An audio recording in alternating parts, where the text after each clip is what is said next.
Before I tell you what happened, I need you to remember one time, 2:17 a.m. If your phone ever rings at that exact minute and you don't remember where you left it before falling asleep, don't answer. I know it sounds crazy. I would have laughed too.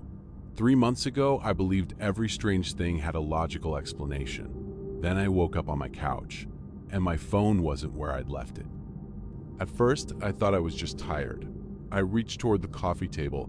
The charger was still there, but my phone was gone. I searched the couch. Nothing. Then I heard it, a faint vibration. It wasn't coming from the living room. It was coming from the kitchen. I stood up, still half asleep, and slowly walked toward the sound.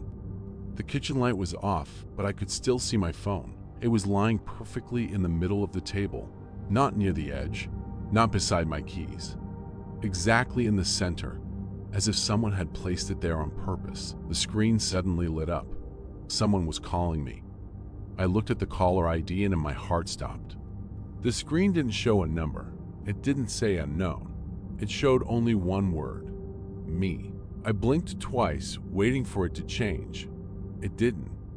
I even rubbed my eyes. The phone kept ringing. The room felt strangely quiet. I picked it up, but before I could answer, the ringing stopped. The screen went black. I let out a nervous laugh. Then the phone rang again. Same vibration, same word. Me. This time I answered without thinking. I stayed silent. For 3 long seconds I heard nothing but slow breathing. Then a calm voice finally spoke. "Don't say anything yet." The strange part wasn't the words. It was the voice. It sounded exactly like mine. I didn't answer. The voice spoke again. "Good. You stayed quiet." A chill ran through my body. I hadn't made a sound. How could he know? "Listen carefully," he whispered. "Before I explain anything, look toward your bedroom hallway. But whatever you do, don't turn on the light." I slowly raised my eyes. The hallway was completely dark. I couldn't see my bedroom door. I couldn't even see the end of the hallway. "What am I looking for?" I whispered. The voice answered immediately. "Nothing." I frowned. "Then why am I looking?" He took a slow breath. "Because if you see something, it's already too late." I felt my heartbeat getting faster. My brain kept searching for a logical explanation. Someone had to be pranking me, right? Then the voice quietly asked, "Is your apartment completely silent?" I listened. No traffic, no neighbors, no refrigerator, nothing. "Yes," I whispered. "That's impossible," the voice replied. Before I could ask what he meant, a soft sound echoed through the apartment. Creak. It came from the hallway. I froze. It sounded exactly like someone stepping onto an old wooden floor. Then another creak, a little closer. My hand tightened around the phone. "Did you hear that?" the voice asked. I couldn't even speak. "Don't move," the voice whispered, "and don't look away from the hallway." Another slow step echoed from the darkness. I stared without blinking. My breathing became shallow. "Who's there?" I finally asked. The voice stayed silent for several seconds. Then he quietly said, "You're asking the wrong question." I swallowed hard. Then what should I ask? The answer came so quietly I almost missed it. Ask when. Every muscle in my body went tense. I didn't understand what he meant, but something deep inside me knew I wasn't alone anymore. "I don't understand," I whispered. The voice ignored me. "How many doors are between you and the hallway?" I looked around. "Just one." He exhaled slowly. "Good. That means you're still early."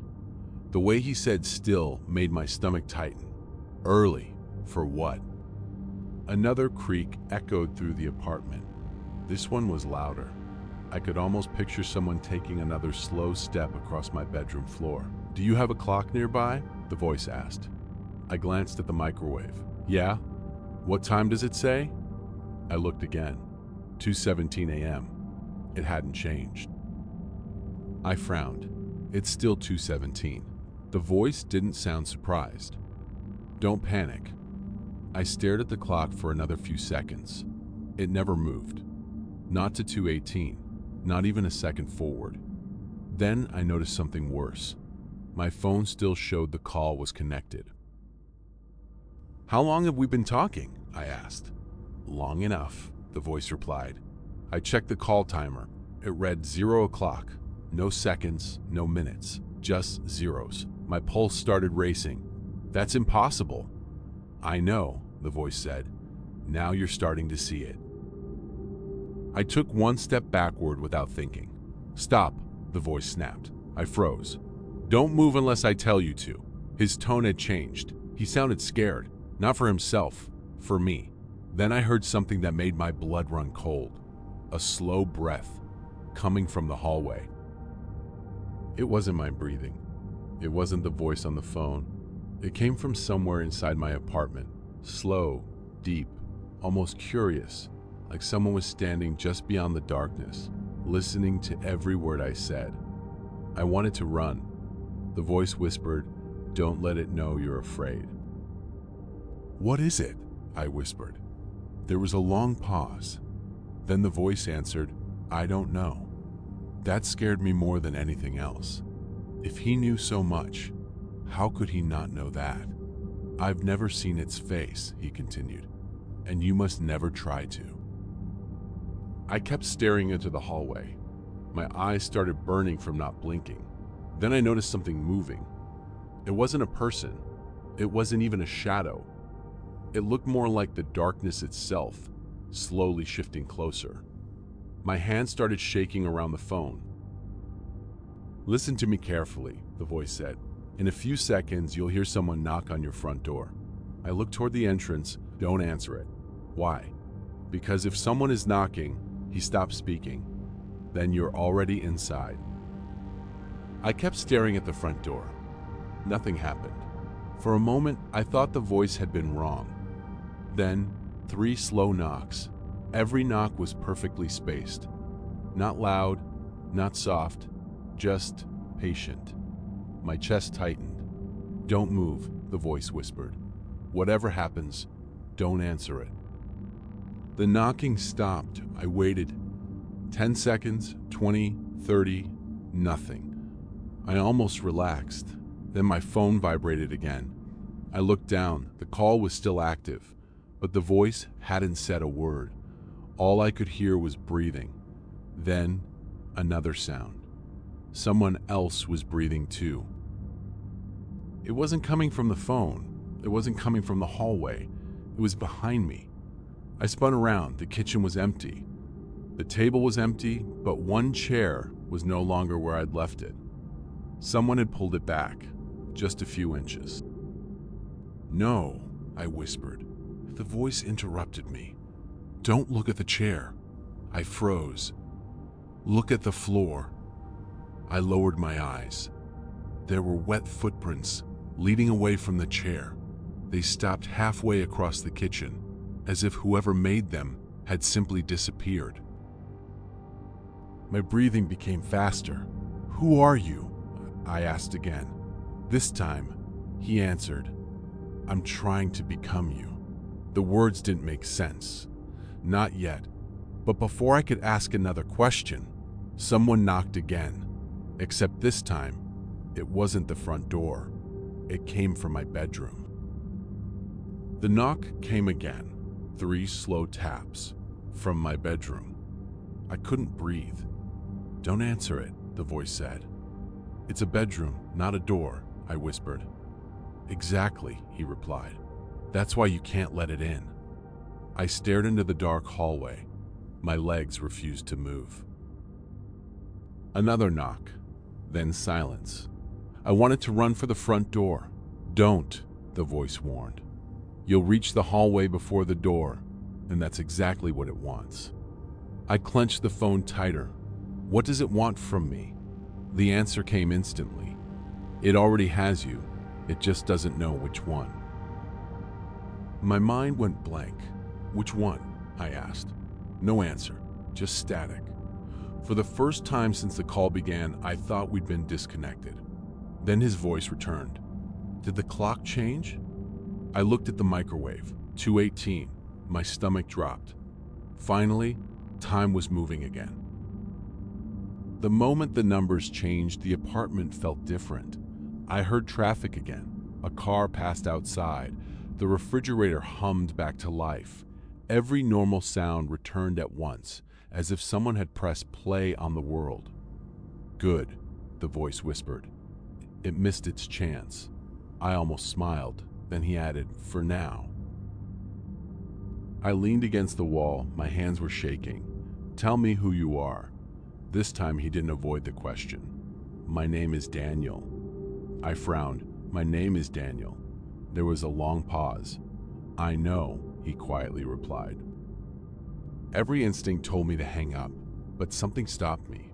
"If you're me, prove it." He didn't hesitate. "You're wearing a gray t-shirt. You burned your left hand making pasta last Friday, and there's an old photo taped inside your kitchen cabinet." I opened the cabinet. It was there. I slammed the cabinet shut. "How do you know that?" The answer came so softly I almost missed it. "Because I remember putting it there." For the first time, I wasn't wondering if he was lying. I was wondering if he was telling the truth. And somehow, that was even worse. "I need you to trust me," he said. "No," I answered. "You need me too." Silence. Then he laughed. It wasn't loud. It wasn't evil. But it didn't sound like relief. It sounded like someone remembering a mistake they couldn't undo. "I said those exact words," he whispered, "the first time." A cold feeling spread through my chest. "What do you mean the first time?" Another pause. Then he spoke. "Because this conversation has already happened more than once." I felt the room spinning. "How many times?" He didn't answer immediately. When he finally spoke, his voice sounded exhausted. I stopped counting after 12. Before I could ask another question, my phone beeped. A second call was coming in. The caller ID said only one word: me. A second call. The first one was still connected. My phone showed two identical names: me. My thumb hovered over the screen. "Don't answer it," the first voice said. His calm tone was gone. For the first time, he sounded terrified. "Whatever it tells you, don't believe it." The second call kept ringing. I looked from one screen to the other. "Who is it?" I asked. The first voice didn't answer right away. Then he quietly said, "The version of me that failed." A cold chill ran through my body. Failed what? Before he could answer, the second call stopped. My apartment became silent again. I thought it was over. Then my phone buzzed. A voicemail had arrived. From the second caller. I hadn't answered. So how could there be a voicemail? "Delete it," the first voice said immediately. "Don't play it." I stared at the notification. Why? Because I made that mistake. His breathing became uneven. "Please, listen to me this time." Something in his voice sounded real, but something also felt desperate. I looked at the voicemail icon. My finger moved closer. The first voice shouted, "No!" I froze. He had never raised his voice before. Then, my phone played the message by itself. Static filled the speaker. For several seconds, nothing. Then someone whispered, "If he's still talking to you, hang up." I recognized the voice instantly. It was mine, but unlike the first caller, this version sounded calm, almost relieved. "He lied to you," the voicemail continued. "Ask him what happened to Sarah." My heart skipped. "How do you know Sarah?" The first voice immediately interrupted. "Turn it off." For the first time, both voices sounded afraid of each other. I ended the voicemail. My hand was shaking. "Who is Sarah?" Silence. The first voice didn't answer. "Tell me!" I shouted. Finally, he spoke. "She dies tomorrow." Everything inside me went numb. "My sister?" I whispered. "Yes." His answer came instantly. "Unless you stop her." I couldn't breathe. "Stop her from what?" "From answering a phone call." The room suddenly felt much colder. I closed my eyes. None of this made sense. One voice wanted me to ignore the voicemail. The other wanted me to hang up completely. And now my sister was somehow involved. "You have until tomorrow morning," the first voice said. "After that, everything repeats." "I don't have a sister," I said. The line went silent. For the first time since the call began, the voice sounded confused. "What?" he whispered. "I never had one." A long pause followed. Then he quietly said, "That means this isn't my timeline." Every hair on my arm stood up. "What are you talking about?" I asked. He ignored me. "Tell me something," he said. "Who's the president?" I frowned. Why would that matter? His voice became urgent. "Just answer the question." I told him. He didn't say anything for several seconds. Then he whispered, "It's different." A cold feeling spread through my chest. Different how? Because in my world, that never happened. I laughed nervously. "You're saying we're from different worlds?" He didn't laugh back. "I'm saying we're almost the same." I looked around my apartment. It suddenly felt unfamiliar. "Almost?" I asked. "Small differences," he replied, "until they aren't small anymore." Before I could speak, my apartment lights flickered. Once, twice, then everything went dark. My phone became the only light in the room. "Stay exactly where you are," the voice whispered. "It can only move when you can't see it." I froze. The darkness felt heavier than before. I slowly turned on my phone's flashlight. "No!" the voice shouted. "Turn it off." I hesitated. Why? Because the light doesn't show you where it is. It shows it where you are. I switched the flashlight off. My heart pounded so hard it hurt. Then I heard it. A quiet scrape across the floor. Not in front of me. Behind me. I wanted to turn around. I couldn't. "Whatever happens," the voice whispered, "don't let it hear your name." I frowned. It already knows my voice. Another pause. "Yes," he replied. "That's exactly how it finds the next version." The scraping stopped. I waited. 1 second, 2, then my phone buzzed. A text message appeared. There was no number, no contact, just one sentence. "Turn around, I'm gone." My finger hovered over the screen. "Don't," the voice warned. "It's lying." I stared at the message.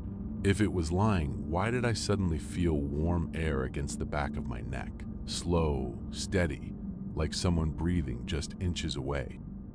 The warm breath disappeared. I turned around anyway. There was nobody there. The kitchen was empty. The hallway was empty. Everything looked normal. Then my phone vibrated again. A new message appeared. "Good, you finally stopped listening to him." It wasn't from the caller. It was from me. Another message arrived before I could react. "Open your photo gallery." I almost ignored it.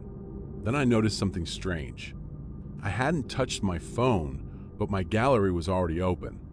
There was one photo I had never seen before. It had today's date. The picture showed my apartment. It was taken from the hallway looking toward the kitchen. I zoomed in. My blood turned cold. Someone was standing where I had been just seconds earlier, not facing the camera, facing me. I looked up from the screen. The kitchen was empty again. "Don't trust photographs," the caller suddenly said. "They're always a few seconds behind." I frowned. "What does that even mean?" He answered immediately. "You're not looking at the past. You're looking at another present." The phone vibrated again. A second photo appeared. This one hadn't been taken from the hallway. It had been taken from inside my bedroom. I slowly raised my eyes toward the dark doorway. Then I realized something impossible. The bedroom door was closed. I knew I hadn't closed it. I hadn't even gone near it. Then another photo appeared, the same bedroom door, except now it was slightly open. The timestamp said it had been taken 8 seconds from now.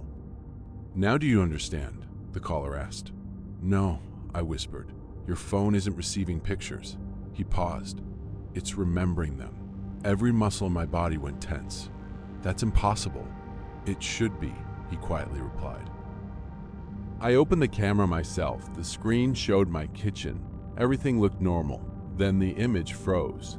For 1 second, I lowered the phone. The room hadn't changed. I looked back at the screen. Someone was now standing behind me. I spun around. Nothing. I looked back at the phone. The figure was still there. It slowly lifted one hand, not waving, pointing, at the hallway behind me. Then the camera feed went black. The call suddenly became clear again. "Listen to me," the voice said. "This was never about the phone." I closed my eyes. "Then what is it about?" He took a deep breath. "Someone has been watching every version of you for a very long time." "What do you mean, every version?" I asked. He stayed quiet for a moment. Then he said, "You're not the first Daniel I've called." A cold feeling spread through my chest. "How many are there?" Another pause. I stopped counting after 31. I laughed. It wasn't because it was funny. It was because nothing else made sense. "The 31 versions of me?" He answered immediately. "No, 31 that answered." I felt my stomach drop. "How many never picked up?" His voice became almost a whisper. "Most of them." "Why me?" I asked. "Because you're always awake at 2:17. That answer bothered me more than I expected. "How would you know that?" He sighed. "Because every version of us has the same habits, until one decision changes everything." I looked at the clock again, 2:23. Time was finally moving normally. "So, what changes?" I asked. "This conversation," he replied. "Every version answers the phone, but not every version keeps listening." Before I could answer, my phone buzzed again. A new picture appeared. It showed my living room, the couch, the coffee table, the charger. Then I noticed something strange. There were 2 phones on the table, not one. I looked at my real table. There was only one phone. I looked back at the picture. There were definitely 2. One of them was mine. The other looked older, cracked, dirty, as if it had been carried for years. "Whose phone is that?" I whispered. The caller didn't answer right away. Then he quietly said, "Mine." I frowned. "You said we're the same person?" "We were," he replied. "Not anymore." Another photo arrived. This time, the old phone was gone. In its place, someone had written 3 words on the wall: "Don't trust me." I stared at the screen. "Who wrote that?" The caller took a slow breath. "I did." My mind froze. "You told me not to trust the other voice." He answered, "I know." I shook my head. "Now you're telling me not to trust you?" His reply came instantly. "Because by the time you read that message, I already knew I was lying." The line became completely silent. I waited. Then another voice quietly spoke. Not through the phone, from somewhere inside my apartment. "He's finally telling you the truth." I slowly looked up. The call was still connected, but neither of us had spoken. I slowly turned toward the voice. The apartment was empty. "Where are you?" I asked. "Right behind the version you're speaking to," it answered. I looked at my phone. The call was still active. Then I realized something. The voice in my apartment wasn't coming from the phone at all. The caller whispered, "Don't answer him." I frowned. "You can hear him?" A short pause. "No," he replied. "I remember him." That sentence hit harder than anything he'd said before. He wasn't guessing. He'd lived through this. The second voice laughed quietly. "He's leaving out one detail." I closed my eyes. "Which detail?" The apartment became silent. Then both voices spoke at exactly the same time. "Only one of us called you." I looked at the phone. The screen still showed one active call. So where was the other voice coming from? "Look at your reflection," the second voice whispered. I glanced toward the dark microwave door. My reflection was holding the phone to the opposite ear. I froze. I slowly raised my free hand. My reflection copied me. Then it smiled. I wasn't smiling. My breathing stopped for 1 second. My reflection looked disappointed. Then it became perfectly normal again. The caller finally shouted, Don't trust mirrors. Too late. I had already looked. A crack spread across the microwave door. There hadn't been a crack before. I stepped closer. Inside the reflection, my apartment looked different. The furniture wasn't in the same place. The kitchen light was on, and someone was standing beside my couch. He looked exactly like me, except he was staring directly at the glass, as if he'd been waiting for me to notice him. He slowly raised one finger, then pointed behind himself. I looked away from the reflection. The real couch was empty. I looked back. He was gone. In his place, 3 words appeared on the glass. "Don't let me in." My phone vibrated. A new message appeared. "He's finally found you." There was no number, no contact, just those 4 words. Then another message arrived immediately. "This is your last chance." I asked the caller one final question. Who made the first phone call? The line went completely silent. When he finally answered, his voice sounded broken. That question is why none of us survive. The caller took a deep breath. "Listen carefully. You think I called you first. I didn't." I frowned. "Then who did?" Another long pause. "You did." I felt my heart stop. "That's impossible." "Not yet," he quietly replied. The lights came back on, all at once. The hallway, the kitchen, the living room. Everything looked completely normal. The breathing was gone. The messages were gone. Even the second voice had disappeared. Then my phone screen went black, as if the call had never existed. I looked at the call history. There was nothing. No incoming call, no missed call, no voicemail, no messages. My phone showed no sign that any of it had happened. Then I noticed the time. AMM, exactly 3 minutes after everything had started. 3 days later, my phone rang at exactly 2:17 a.m. I already knew what the screen would show me. I didn't answer. I just stared at it. Then I remembered his final words. "If you don't answer, I'll never know how to stop this." My hand slowly reached for the screen. I answered.